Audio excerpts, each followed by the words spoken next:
Again, welcome to Anthropology 4310, Theories of Culture.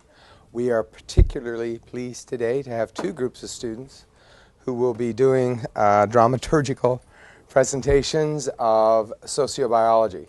Sociobiology, for me, has always been somewhat fascinating, beginning with its controversial introduction in the late 70s from an article by a gentleman who was a biologist named E.O. Wilson.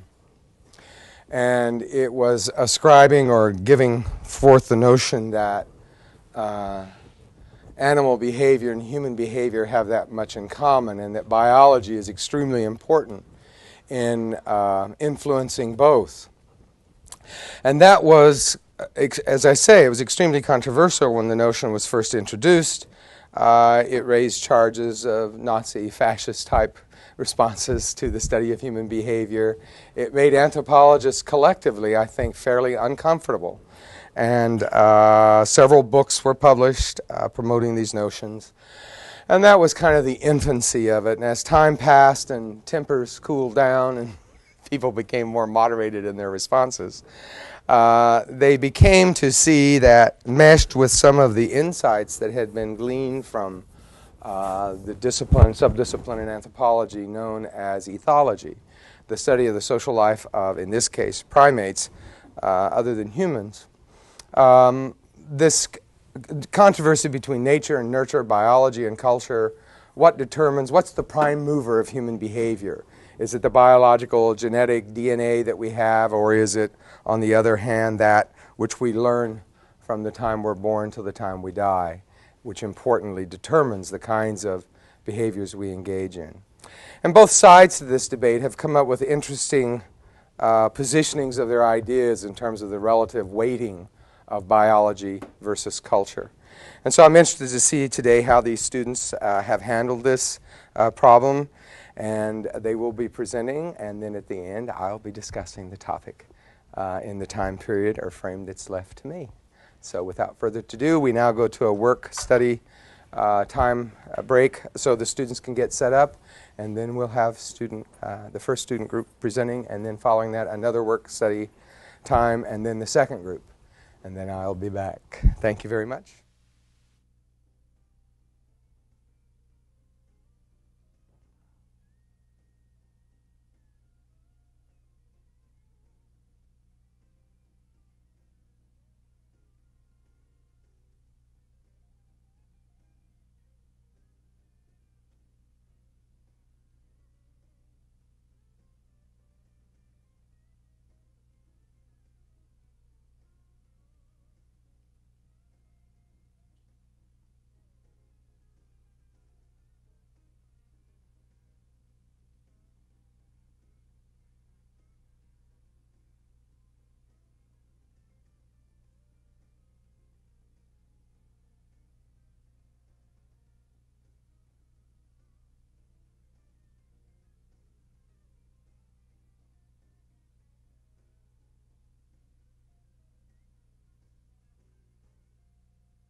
Good afternoon and welcome to Anthropology Court, where anthropology theories and controversy are brought to you live.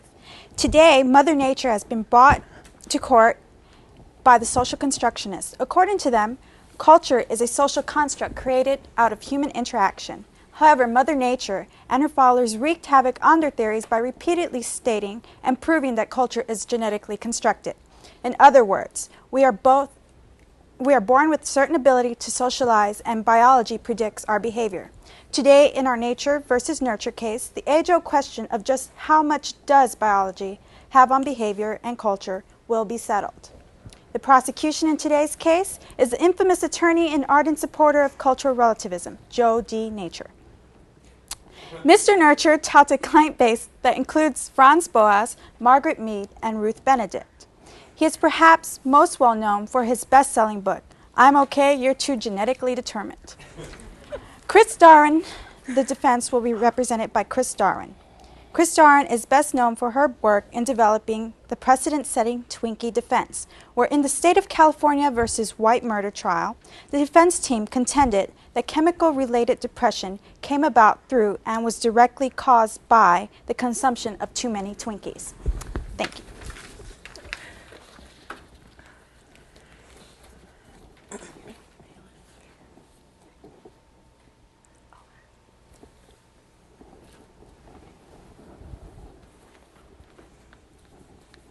All rise, but Judge Medea Ito will be presiding. That's Medea. You may be seated. I understand this case involves the social constructionist versus the sociobiologist. It's all Greek to me. Let's rumble. Defense, are you ready to make your opening statement? Yes, I am, Your Honor. Ladies and gentlemen of the jury, you are here today to make a decision. You're going to decide whether culture is a product of society or a product of nature. It's not going to be an easy decision. This nurture versus nature argument has been debated for centuries. I ask you, is the human being a vehicle for DNA to produce more DNA? Again, I ask, which came first, the chicken or the egg?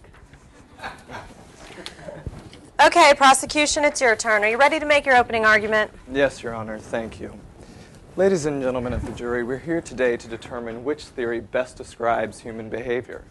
Are we creatures of cultural construction, or do we behave entirely according to our genes?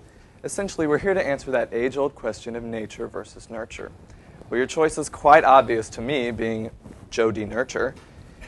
Nurture and culture are far more superior explanations of the way humans think, act, and feel. Your other choice would be to choose a view of humans that oppresses women, studies beehives and ant mounds, and says that humans prefer rock music over classical music because of their genes. Please. Your Honor, I'd like to call my first witness, Mr. Franz Boas, to the stand.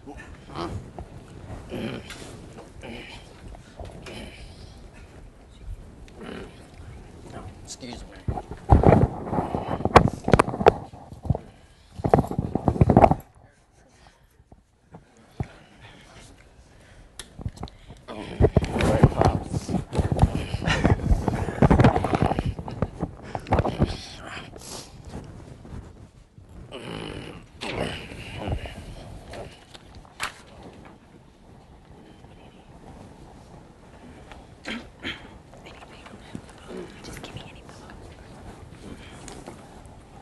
Ready? Mr. Boas, raise your right hand. Oh, certainly, certainly. Okay. Put your left hand on the book. Do you solemnly swear to tell the whole truth and nothing but the truth? I do. Okay. Hello, Mr. Boas. Papa. Hello. How are you today? Good, very good. Thank you. Could you please explain to the ladies and gentlemen of the jury your cultural explanation of human behavior? Certainly, I'd love to. My revolutionary approach to cultural relativism postulates that each culture is unique and can only be understood within the parameters of that culture. To do this, a researcher must place oneself within that culture to gain needed insight into the culture. while struggling to remain as objective as possible. It is culture that takes the individual and shapes him or her through experiences, knowledge, belief, arts, morals, customs, and all other habits acquired by man, excuse me, humans, while struggling to, as a member of that particular society. Each culture's influence is unique because the culture is unique. And this is why humans that have less than 1% genetic difference display such a wealth of diversity, as you can see. Furthermore, culture explains everything from... Mr. Boaz. Excuse me. Your elaborative answers are more than appreciated. Is it not true that sociobiologists tout notions that are attacked as racist and sexist, and that sociobiology once attributed lack of intelligence to race? You are very bright. Yes, it is true that notions that sociobiology tout are considered racist and sexist, and many early sociobiologists attributed lack of intelligence to race. Yes, the arrogant, linear-thinking, ethnocentric evolutionists and their social biologist descendants often conclude that differences in culture are due to genetic potential. From their perspective, their culture is always the more advanced, more superior, and more evolved. They conclude that lack of culture must be due to some genetic deficiency. Compared to their own civilization, this is how they justified atrocities to their fellow humans. They viewed these people as less evolved than themselves and therefore obliged to keep the savages from harming themselves. Preposterous, I tell you! Thanks so much, Pop. Your talent and knowledge are a gift to anthropology. Yes. By the way, that is a lovely tie you're wearing. Oh, please. Defense, let's get on with this. Dr. Boaz, can you please state your contributions to the discourse of anthropology? Oh, of course. My revolutionary approaches, my major accomplishments are my theories of historical particularism and cultural relativism. Thank you, Dr. Boaz. Could you please explain your theories to the ladies and gentlemen of the court? Oh, yes, I would love to. My dear lady, historical particularism asserts my contention that unilineal evolution is void of support, and rejects the assumption that societies with similar cultural traits are situated on similar evolutionary stages. Thus, there are different causes of similar cultural properties, and these properties may be attained by the understanding of specific historical processes. How is it then that you attain these cultural properties? Well, by the recovering of empirical facts from the past, by means of ethnographic research, of course. Are empirical facts the only way to recover cultural properties? Well, it's difficult to say. The only way? Well, one must consider environmental conditions, and possibly psychological factors may be slightly important perspectives in the examination of culture. Aha! Psychological factors are important elements in the examination of culture. And where would you say these psychological factors stem from? Well, I suppose that the brain ultimately... The emotional control centers of the hypothalamus and the limbic system, to be exact. What made the hypothalamus and the limbic system, Dr. Boaz? What made? I'm sure I don't understand what you mean, young lady. I mean natural selection. The hypothalamus and the limbic system evolved by natural selection. We do what we do because we are programmed to do it. Our behavior is a product of our genetic makeup. No further questions, Your Honor. Well, You may step down, Mr. Boaz, Papa, whatever.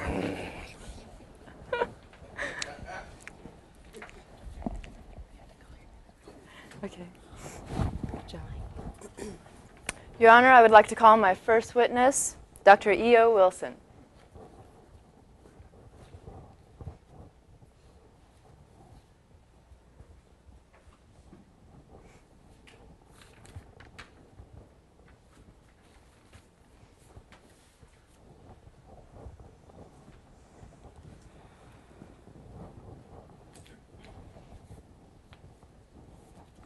Dr. Wilson, please be seated.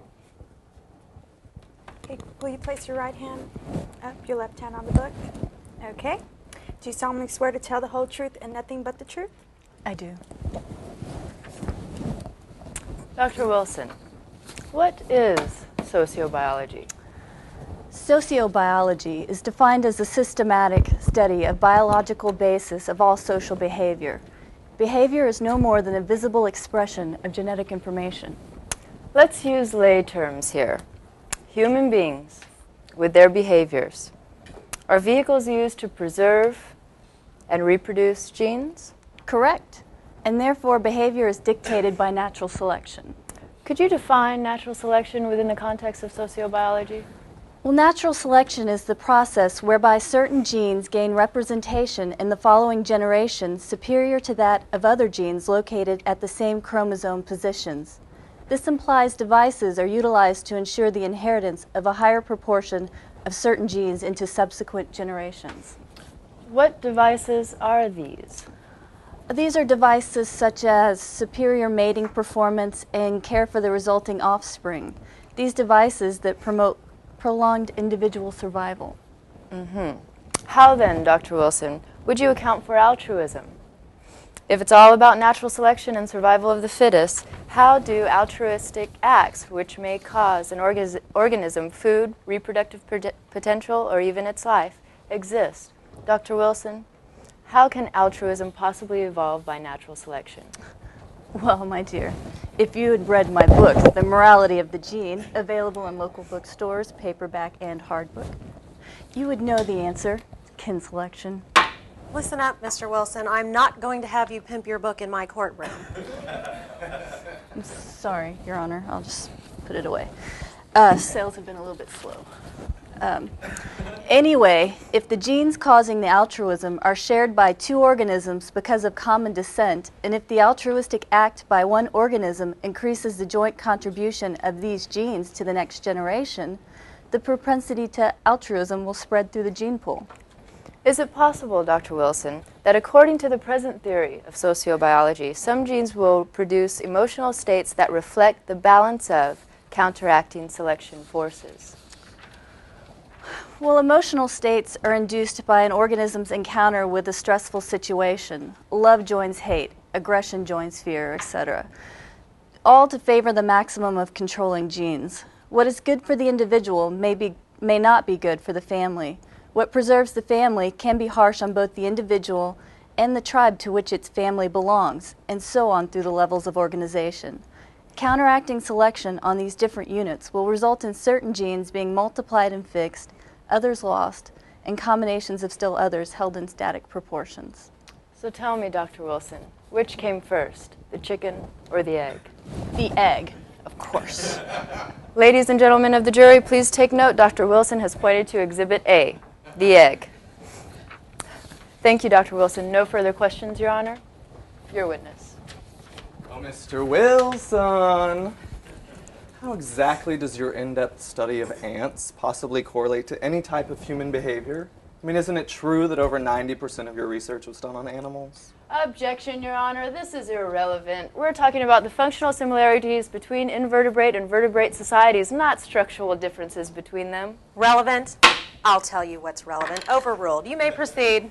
Well, actually, there's nothing unusual about deriving principles and methods, even terminology, from intensive examinations of lower organisms and then applying them to the study of humans. You just keep telling yourself that, EO. EO. Don't you have a real name? If I wanted to practice vowel sounds, I would. Objection, Your Honor. He's badgering the witness. You're testing my patience, Mr. Nurture. Sustained. My name is Edward, you freak. Anyway, most of the fundamental principles of genetics were derived through animal research. Fine. But isn't it true that sociobiologists pay no attention to culture and learning? The bottom line is that humans are biological organisms and subject to the same evolutionary laws as other life forms. As humans, we often think of ourselves in such a species-centric manner. We can't simply dismiss that there is a genetic component to behavior, and those behavior patterns that increase an organism's adaptiveness to its environment will be selected for and reproduced in future generations. No further questions, Your Honor. Dr. Wilson, you may step down. Counsel, are you ready to make your closing statements, please? Yes, Your Honor. Now that we've heard all the evidence, it's time for you to make your decision. Ladies and gentlemen of the jury, the fate of anthropological theory rests in your hands, which is pretty scary. You have listened to E.O. Wilson talk about ants, but do you really think that this sociobiology stands on its own? I mean, how can we deny that we're products of our culture, our values, our attitudes, our morals? I mean, I don't know about all of you, but the thought of my behavior being totally determined by my genetics is pretty scary. So you now have all the information, and I believe that you will make the right decision. I know that you will find Mother Nature and sociobiology guilty. I rest my case. Mother Nature, is there anything you would like to say on your behalf or on the behalf of sociobiology? My closing. Oh, It's my closing. sorry. Just trying to get this over with. Would you like to go ahead with your closing thank statement? you. Here we are again, at the threshold of making that difficult decision of whether nurture or nature constitutes culture. I ask you to think long and hard about the testimonies you've heard today. I ask you to set aside your preconceived beliefs and opinions and make your judgment in Mother Nature's favor, based on the lack of empirical evidence against her put forth by the prosecution.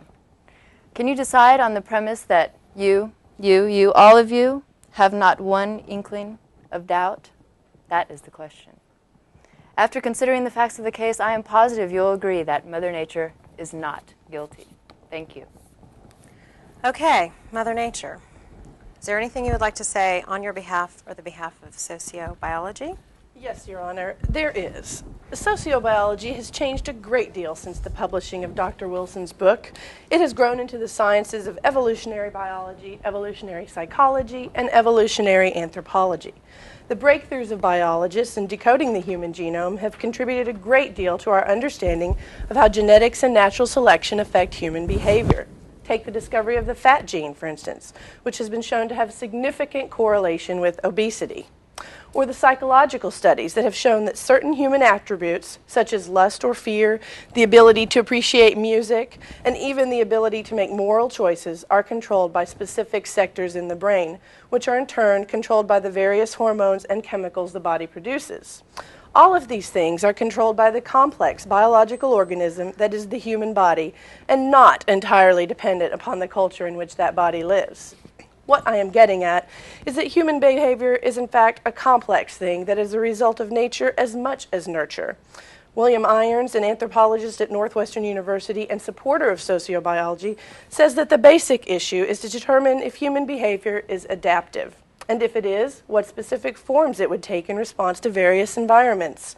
The statement that a particular behavior is adaptive to a particular environment is a statement about its effect on survival and reproduction, and nothing more.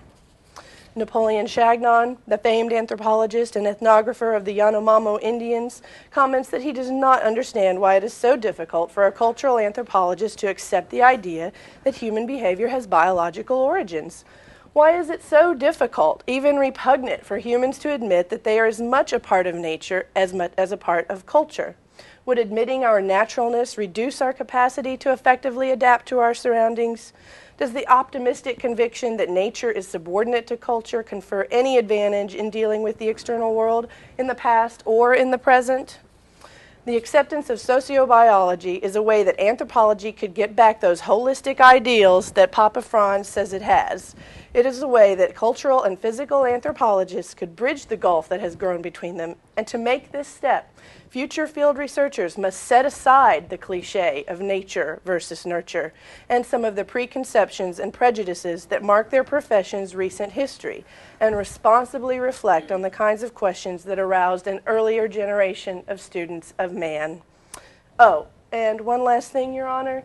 Just in case any of you have any ideas, let me remind you that it's not nice to fool with Mother Nature. Thank you, Mother Nature. That was quite a statement. Sorry I asked. Well, there you have it. That was quite a little discussion by Mother Nature. What do you think? Okay, that's really eloquent. Well, I hope that all of you had a good time watching our show, and you decide what's the best, nature versus nurture.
hours.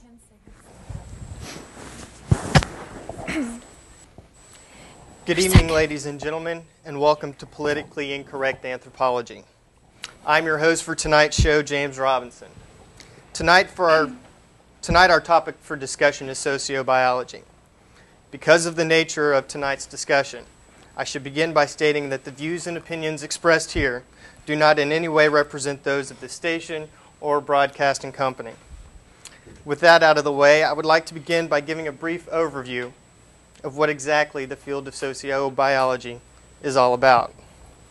Sociobiology is a relatively new field. It gained prominence in the 1970s. By definition, sociobiology is the study of the effect of biological processes on animal and human behavior. It is an attempt to find the evolutionary pressures which led to the evolution of social behavior in diverse groups of animals. Most of the early research revolved around social insects, like the ants and the honeybees.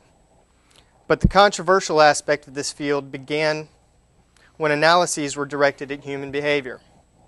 A good example of this was a conference on criminal behavior that was canceled in 1993 at the University of Maryland.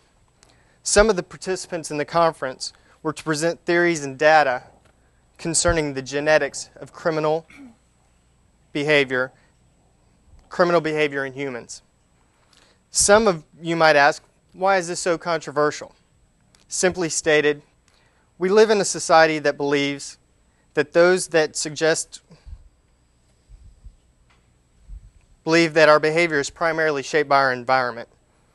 We have a tendency to shy away from those that suggest our genetics shape our behavior. It is interesting to note that we do not have the same response to sociobiology when it's applied to other animals. I mean, one can hardly drive through South Louisiana on a weeknight without running into a cockfight. That, however, is another debate, and we won't discuss tonight. Our subject tonight revolves around the issue of how human behavior evolves.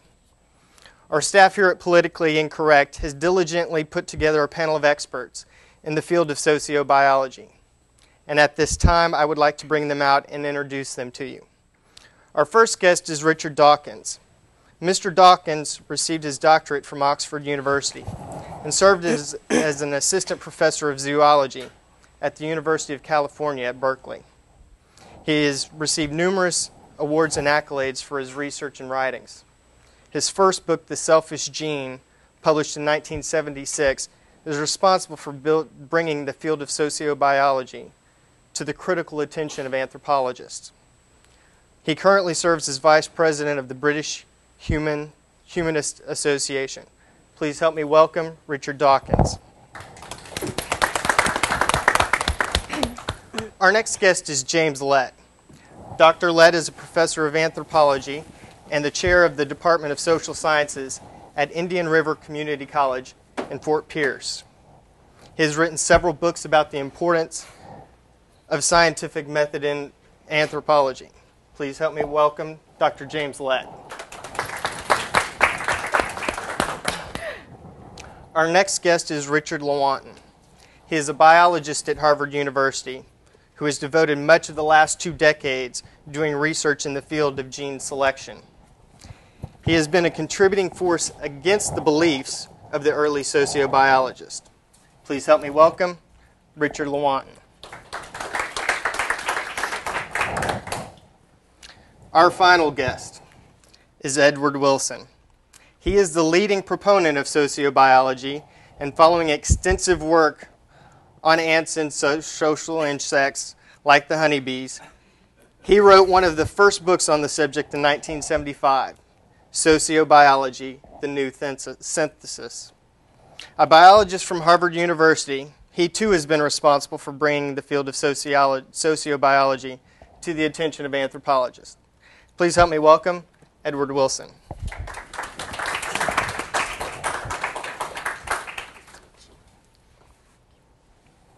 Mr. Lewontin, I'll start with you. How do you stand towards sociobiologists? Okay. Differences between people or groups of people and the biological basis of such differences are very popular subjects especially when sex, intelligence, or race are involved. But popular thinking in this area is beset with confusion, perhaps not surprisingly, given that such confusion and inaccuracies are all too common among scientists and scholars, even in the fields such as anthropology. A straightforward and accessible explanation in the understanding the realities of human biological diversity is my goal. So as a geneticist rather than anthropologist, I focus on the biology and in particular genetic diversity. Could you point out any concrete scientific evidence that refutes selectionism, which I understand is a major component of Wilson's reasoning? Okay. I emphasize again selectionism pointed out by Wilson through a number of random and non-selective factors in evolution. These include purely random recombination, genetic drift, and structural constraints. And fourth, geological or astronomical catastrophes, such as asteroid collision, causing mass extinction, and more importantly, branching. Now, could you put that in layman's terms for the rest of us to understand? I sure can. I realize that a number of aspects of human nature are proving to be genetically based, but it is important not to jump to conclusions that everything about human nature is determined by genes. We must be reminded of the limits of genetic determinism, especially in defining putative differences between races. In technical terms, my basic argument is that the genetic differences between races are not significantly greater than the genetic differences between randomly selected humans within any race. And as I have said before, human variation is to be considered in fine analysis through biology, or its power upon each individual. Well, Mr. Wilson, how is sociobiology different from the 19th century Darwinists? I mean, aren't you all talking about creation or evolution? Yes, we are. Yes, we are. And I'm glad that you asked me that question, since I don't have to answer to Dr. Lewontin directly, because that question leads us to redefine sociobiology again as the study of the biological basis of social behavior. The 19th century Darwinists, they were more or less concerned with evolution as a, overall patterns of culture, whereas the way sociobiologists, if I can include my colleagues here too, concentrate more on the specific human behaviors such as altruism, selfish gene, and as division of labor, which is what I've studied in my Anths here too. Another thing that's different about 19th century Darwinism as opposed to our sociobiologist concepts are evolution was used much as a metaphor in the 19th century Darwinism thought, whereas details, very specific details of the transmission of these behaviors and traits and the mechanisms of these behaviors are what we're concerned with, as opposed to metaphorical concepts. The other difference is the 19th century dealt with more teleological ideas. In other words, that the society was increasingly, progressively perfect as a group, whereas we sociobiologists have none of that ideas. No teleology involved at all. Simply we're saying that biology is adaptive. It's has to do with reproductive success, nothing to do with success. In fact, that's why I carry ant spray, because my studies of ants over my colonies of 3 or 4 years, my 3-year-old colonies, do not become perfectly, or do not progress to perfection. Often I have to use these. So we study different end products than the social Darwinist thought. Thank you. Well, Mr. Dawkins, I know that you worked closely with Dr. Wilson in the beginning. Can you give an overview of what your book, The Selfish Gene, is all about and its contributions? Yes, my book, The Selfish Gene, can be purchased at local bookstores. Okay, when I published The Selfish Gene in 1976, my book heated great debates over whether humans were ruled more by nature or nurture. The debate was fueled by emerging sociobiologists. With The Selfish Gene, I offered scientists a conceptual bridge between the reductionist imperatives of modular biology and taxonomies of zoology, psychology, and sociology. In other words, The metaphor of the selfish gene not only created a framework of molecular biologists to examine the organic interactions of the gene, the metaphor scale form doubled to human interreactions. I feel that the ethology of the gene alone was simply not powerful enough to explain evolution. I simply believe memes are to cultural inheritance what genes are to biological inheritance. Memes and genes are operated by natural selection. I feel the human evolution is a function of a co-evolution between genes and memes. Genes and memes are replicas. Through various but distinct coded systems, genes and memes reproduce the effect change in their world. After all, I am the true ethologist of the gene. My goal to become an biologist has been accomplished. My study consists of how genes behave over time, which one dominates, which one dies off, which ones cooperate, which one complete, which one changes, which one remain the same, is the very definition that my goal was to achieve. Well, Mr. Lett, I feel like we've left you out of this discussion. Where do you feel the future of anthropology is headed? Well, I, along with my contemporaries, share the perspective that human life and identity are mutually interpenetrating, but most contemporary anthropologists choose to focus on one single problem or the other. But I think sociobiology defines its subject so narrowly that it no longer studies any recognizable part of the human experience. Sociobiology is characterized as biological reductionism. It is evidence that cancers and homosexuality have genetic and biochemical bases that would necessitate the connection between behavior and biological, but I have problems with the void of objective description. I really adhere to the idea of falsifiability. I believe that if you can't prove it rationally, then there's no good to it. I believe that the future of anthropological discipline will be determined by how well we fill the hole in our organized knowledge. If we respond to the challenge, well, we'll use the fundamental principles of rational inquiry to pursue the central questions of human origins, human nature, and other human conditions. Did you have a presentation that you wanted to give to Dr. Wilson, or did we decide to pass? Yes, I did. It's in the green room if you'll get it for me, please.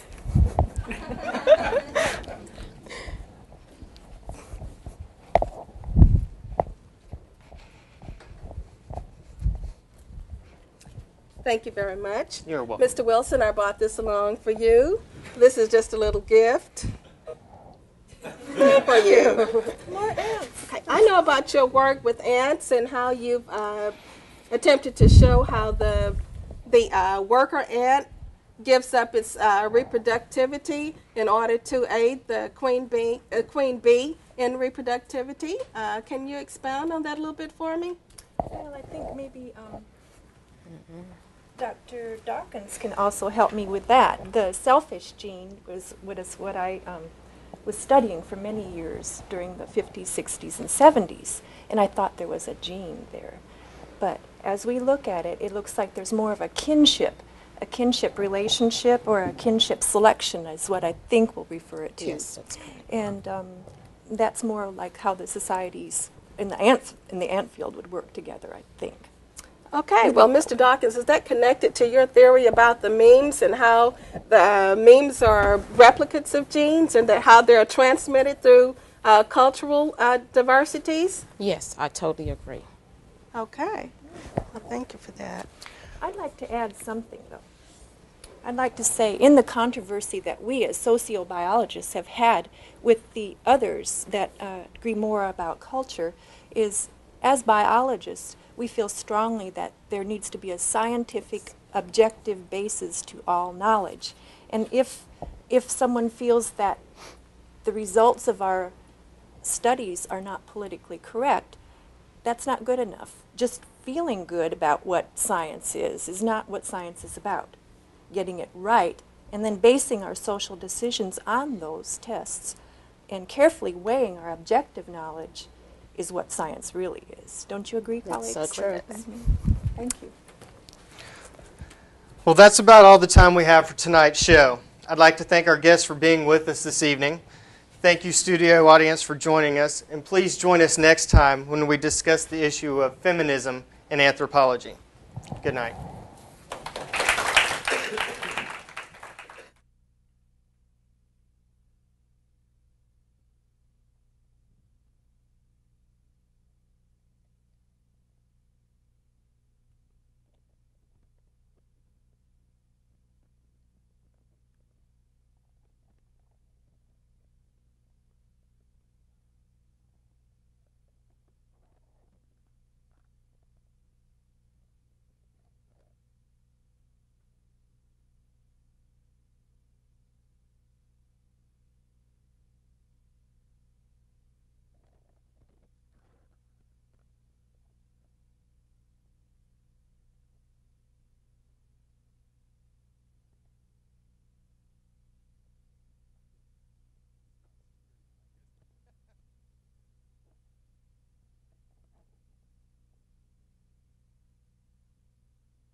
Those were two very fine presentations on the subject of sociobiology, evolutionary psychology, and the larger discussion or relative weighting of biology versus culture in explaining human behavior.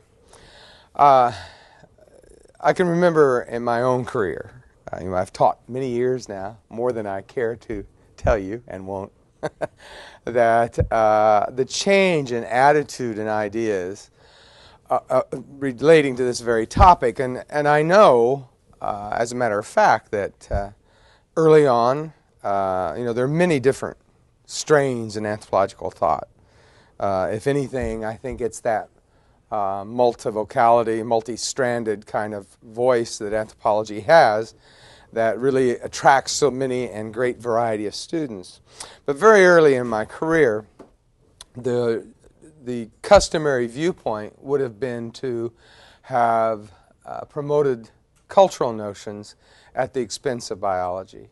And as time has passed, biology has come back and from the 19th century and reclaimed a greater voice, to the point that in this very general overview that I'm giving at the moment, I would say that most anthropologists, without question, realize that biology and culture play almost an equal role in determining human behavior.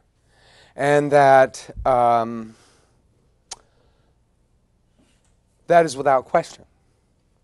In other words, there are two areas specifically that I offer courses in and on other occasions in which these notions are discussed extensively and pervasively. And one of these would be psychological anthropology, and the other one would be sex and culture.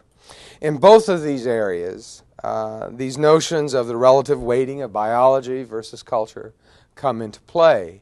And it shows the great diversity of thought that is extant.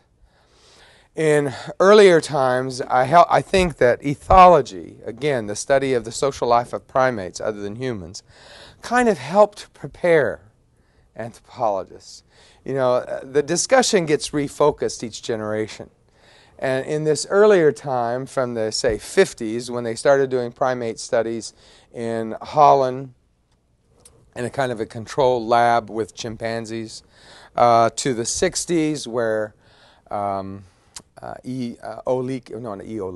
what's his name? Richard Leakey, the famous anthropologist, British anthropologist, discoverer of many important fossil finds in Olduvai Gorge in Africa and other areas of East Africa.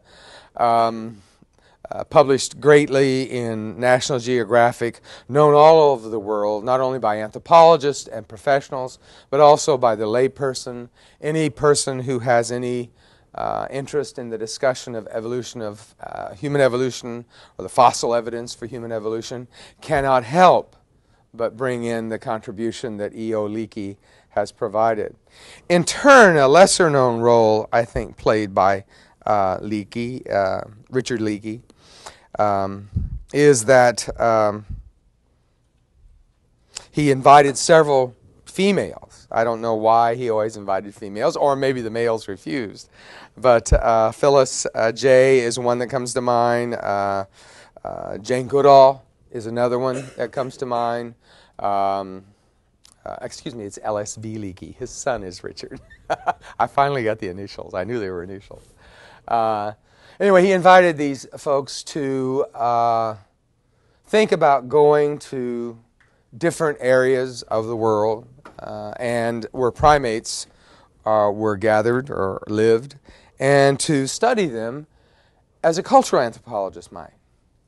Now, at the time, they thought the debate was framed in terms of which is more important, biology versus culture, yes, but they also thought, you know, can we really compare human behavior to primate behavior, primates other than humans? So they thought that was the critical point around which they would organize their discussion. Right? So that in their studies then of observing the lives of, say, chimpanzees on one instance, gorillas in another case, and currently orangutans in an area of Africa that's besieged now by conflict and great war, at least in the recent history, and the lives of these orangutans were endangered. You know, it's a concern that observing these various primates, these significant primate groups in terms of their daily lives and getting to know them, getting to be with them, doing it in terms of like participant observation, which would be a methodological technique that anthropologists would use. I think the work probably of Jane Goodall is better known than anybody else's in terms of professional persons. She has done more to popularize this approach, known as an ethological approach, than any other anthropologist available. And one of the things that she makes abundantly clear is it's not just something where you plop yourself down in the middle of a primate group and start collecting notes. The same way as a cultural anthropologist, an ethnologist might caution you that you don't just plop yourself down as a student of anthropology into another group of people among whom you have no previous contact and expect to have a receptive audience that's just willing to give you information ad nauseum. In the case of the chimpanzees and Jane Goodall, she spent quite a time just establishing a rapport. And how did she establish rapport? She just made herself visible and let the chimps over there somewhere do their thing. Obviously, when somebody comes into their environment, we now know, they become aware of them immediately. They watch, but without knowingly watching, without obviously watching, and just gradually, bit by bit, time by time, she was allowed to get closer and closer and closer to these chimpanzees. And she's now spent probably over 30 years detailing, taking notes, making observations, etc. And all the time in the background was this overriding argument about, is it fair, is it acceptable to think about human behavior in do primates have anything to teach us about ourselves? I mean, in other words, they were looking for clues to human behavior when there was this earlier impetus given to ethological studies. And why was that a concern? Well, Judeo-Christian tradition tells us that each animal species is created separately and individually, and one has nothing to say to the other. So there's a bias in Western discourse, or whatever you want to call it, if you will, that studying other animals really has nothing to say to us about our own behavior. If you want to understand human behavior, you do it within the Judeo-Christian concepts of sin, of moral guilt, of all kinds of notions like that, which don't particularly interest anthropologists. That's certainly not to offend anyone in our home audience. But rather to realize that in these studies, anthropological students such as myself realize day by day in our own readings and our own assignments and our own studies that primate studies did have a lot to tell us, did help us to understand human behavior and the emergence of certain characteristics that we thought are distinctively human. And at least previously, we didn't really look to anything biological to help us to understand that. But I think, for example, one of the major lessons to be learned, if you look at the early Berkeley films on primate behavior and baboons, not a Jane Goodall study, where they follow baboon troops across the savanna grasslands and they observe the organization of those troops, the social organization. And they could do this purely by observation. And obviously when you look at those films, again, they didn't just happen on the scene, start taking pictures, and the baboons behave the way they would on a daily basis. Rather, it took a long time to establish that rapport. It took even a greater period of time to film those events, and then it took a great deal of editing so that those of us who weren't as trained in primate behavior would see what it was they wanted us to see. So maybe they could be faulted that it isn't as naturalistic as we might have believed in those early times we saw those films. But one of what was fascinating about those baboon troops is they crossed the savanna grasslands in their native habitat. They would organize themselves in kind of a natural pattern of social organization. They would send scouts in the first part. They would then, the rest of the males, or younger males rather, would be organized in kind of like a circle. And this circle then became a protective line, if you will, of defense. And inside were the dominant males, 2 or 3 dominant males, and the females of adult age, and the children. And they used this as a discussion to explain in a speculative way, admittedly speculative. They never thought to say that this is the way it happened. But rather they used these studies to make better understood the notion of fatherhood among humans.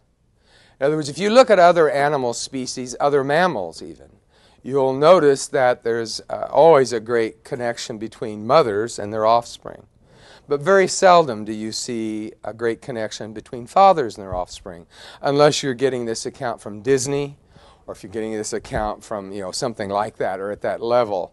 In the real world, out there in the naturalistic setting, as most of you who have pets know, fathers don't seem to really have any continuing interest after the original conceptual event, as it were, to use a word.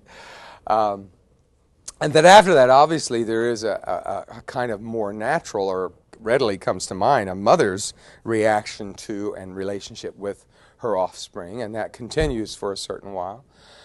But the father concept is a much more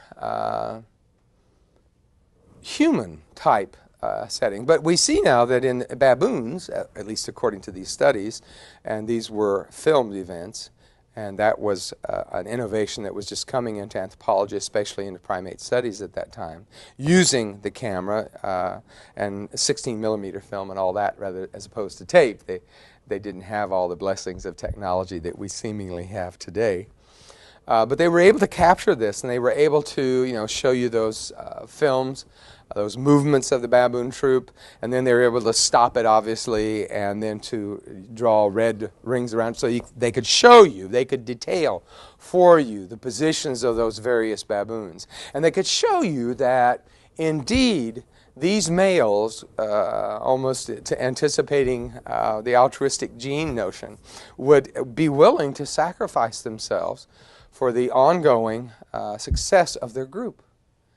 In other words, if a predator approached, such as a feline of one kind or another, which would obviously not be a joyous event, that would the females, their offspring, and the dominant males would be immediately protected. So even if they were to go down, so to speak, they would be the last to go down. And generally, if you've ever seen films of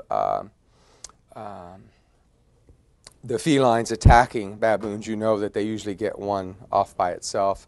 It's usually a weaker one. It's one that's more vulnerable, and they hunt it down and they kill it. But the group itself survives and goes on, so that there is a process of genetic selection, obviously, that occurs there. The dominant males, the so-called dominant males, those males that not only seem to have a genetic or DNA structure that makes them stronger or more alert or more visually acute or whatever among that group, but also their ability to form alliances is an important part of making them into those dominant males. So there's 2 or 3 that have formed this alliance. So those 3 or 4, whichever, 2, whatever it happens to be, can actually be punier than, say, this baboon over here. But in this willingness to establish the alliance, the 2 or 3 baboons together are easily more dominant, more strong, more everything than the individual baboon himself. So this was a fascinating study, especially for those of us who had never seen those kinds of cinematographic representations before. And it opened up a whole plethora of studies, such as Jane Goodall. Or again, it made us receptive.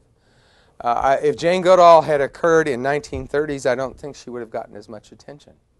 The psychologists were studying primates at that time and continued into the 50s, etc. But they were considered to be laboratory settings. They were considered to be not naturalistic environments or settings for these primate studies, so they were to be discounted by the anthropologists. They would say, if you study macaque monkeys in a controlled environment, in a laboratory somewhere, how can you take that as instructive in any way about human behavior, because humans don't live in laboratories and macaques don't live in laboratories unless they're owned by psychologists. And that these somehow are misrepresentative of the daily life of macaques, which are kind of small monkeys, if you've never seen those tapes of some psychologists before. But as interesting as those studies were, they were not largely or widely viewed as important or critical by anthropologists of their time. But it took the work of such people, again, as the folks in the Netherlands who studied chimpanzees, Jane Goodall, who studied chimpanzees in their natural setting, Phyllis J., and I can't remember the name of the woman who does the study of the orangutans. But all these people together, collectively, made anthropologists interested in the topic and made them receptive to these discussions. I think another event that occurred that prepared anthropologists to accept later discussions of sociobiology was the whole incident of Washoe. Again, a psychological experiment, if you will, in which some folks, some psycholinguists, if you will, had this notion that, chimpanzees being the closest, most closely related primate to humans. I don't know how well they knew that. They don't know it as well as obviously anthropologists, psychologists, and biologists do today, in terms of claiming or stating that there's a 98% sharing of genetic or DNA by chimpanzees and by humans, which of course then makes them, if we can use the metaphor of cousins, they're certainly our closest cousin that we have among other primates.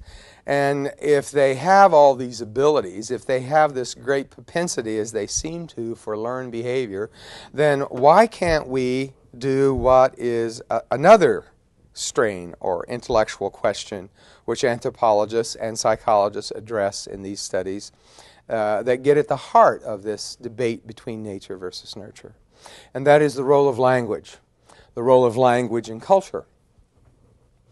These psychologists felt that if they could teach these chimps, turns out to be Washoe being the important one here, but there were earlier attempts by other psychologists to do this, which were unsuccessful. And it was what they were trying to do was to teach the American Sign Language for the deaf to these chimps. So, because one of the things that they said was that previous attempts to teach these chimps to speak, you know, I don't know if you've ever seen any of these films or not, but there are films that taught some chimps some very rudimentary kinds of,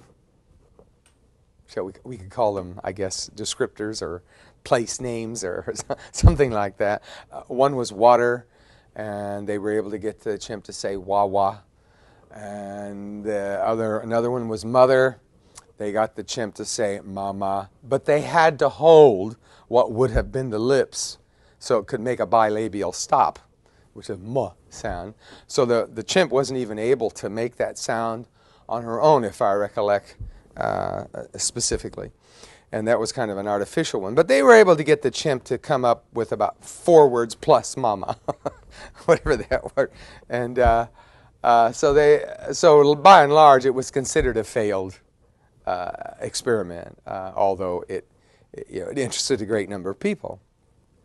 After that time, when they had this notion of, well, it may just not be, in the terms of the evolution of things, chimpanzees had their evolution, other primates had their own history of evolution, specifically speaking, and humans had their own evolution. So possibly chimps had their own specific, and I've run out of time, as I usually do, or I'm running out of time. So again, these ethological studies, these psychological studies, these questions of nature versus nurture, culture versus biology, and this other question of the role of language in defining who humans are largely the questions that prepared other anthropologists to take more seriously the role of genetics in explaining human behavior. One sociobiologist, an anthropologist by the name of Donald Simons, S-Y-M-O-N-S, wrote a book called The Evolution of Human Behavior. And he gave one of the better metaphors that made me understand the relative weighting of biology versus culture. And he talked about it in terms of you have the film and the developing fluid. The film would be the biology part of it, and the developing fluid would be the environment. Everything that's developed in the film was there, but it took the specific film. So in that one instance, they were able to take human variation into account and biological influences and environmental influences, including culture, into their formula.